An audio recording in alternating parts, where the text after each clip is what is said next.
Hey guys, so today's video is going to be all about the screwball.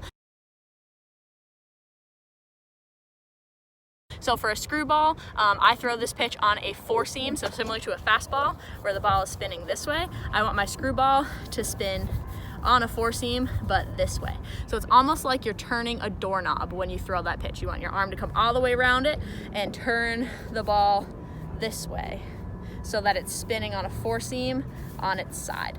What this will do is send the pitch into the middle of the plate, and then as it's spinning, it's going to break to the inside corner of the plate on a right-handed batter.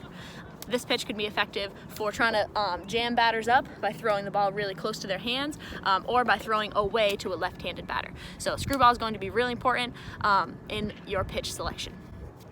So talking a little bit more about the spin, I hold my screwball like this. So you're gonna put your middle finger on the C part of the ball. Your index finger is going to be right underneath it. This is going to allow me to push off of this middle finger and spin the ball this way. So if you're throwing it vertically, the ball should spin here. If I was to throw a screwball with a stripe, I'm going to throw it again on that four seam. So I want my hand to start here, middle finger's on that stitch, other fingers here. All my other fingers are just around the ball, and I'm going to flick it so that it rolls off my fingertips and makes that stripe go horizontal to the ground. Once you get the spin down, then you're gonna just rotate your hand so that you're spinning it like a doorknob this way. So rotate your hand and spin it so you want that black line to be perpendicular to the ground. Rotate. There you go.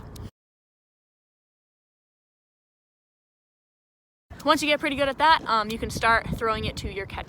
So tips on a screwball of where to hold it. Again, we're holding it here. We want to push the ball first through our belt.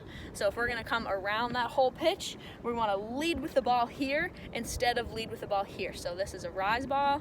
This would be a curve ball. This is going to be a screwball. So we want to push through with that ball.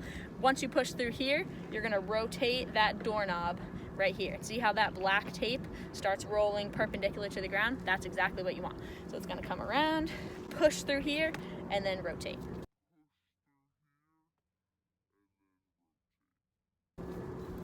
So just to work on the flick, you want to put that ball first, palm's going to be down, elbows back, and you're just going to push and flick.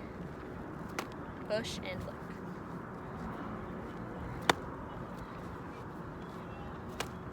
On this one, it's super important to make sure you keep a screwball low. So if you notice that you're throwing a screwball and it's coming up really high and the ball's going up like a rise ball, you're probably letting it go and following the ball this way. So notice how when I do my flicks, my arm stays nice and low, keeps it tight to my body. You want a really tight spin at the bottom. If I come through and my hand finishes out and up here, so if I'm here and if my hand finishes up and out, likely the ball is going to follow where your hand goes, right? And it's going to go here and then up and out. So we want it to be here and straight forward.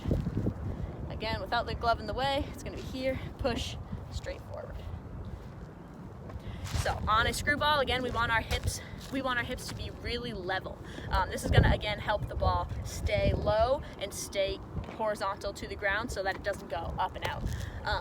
So if I'm here, I want to keep my hips level, push that ball through, and then finish through with my hand below my belt, and finish through here, tight to my body with my hand below my belt, and my thumb is gonna be down. If you finish with your thumb up, probably not a great pitch. You wanna finish with that thumb down to the ground. Next, we're going to talk about a screwball spin with a spinner. So similar to our other pitches, we're going to hold on to that ball just as if you had your normal grip on the ball. With a spinner, you can just put your hand all the way around it. Fingers are evenly spaced out. Throwing to either your catcher or to yourself. Again, we're just going to lead with that puck, push your hip through, keeping your hips horizontal and parallel to the ground. We just want to push through and spin. Making sure that this puck is going to be spinning this way. Push through and spin. Once you get pretty comfortable with that, then we can move on to the ball. If you have a ball with a stripe on it, use that ball that has a four seam stripe.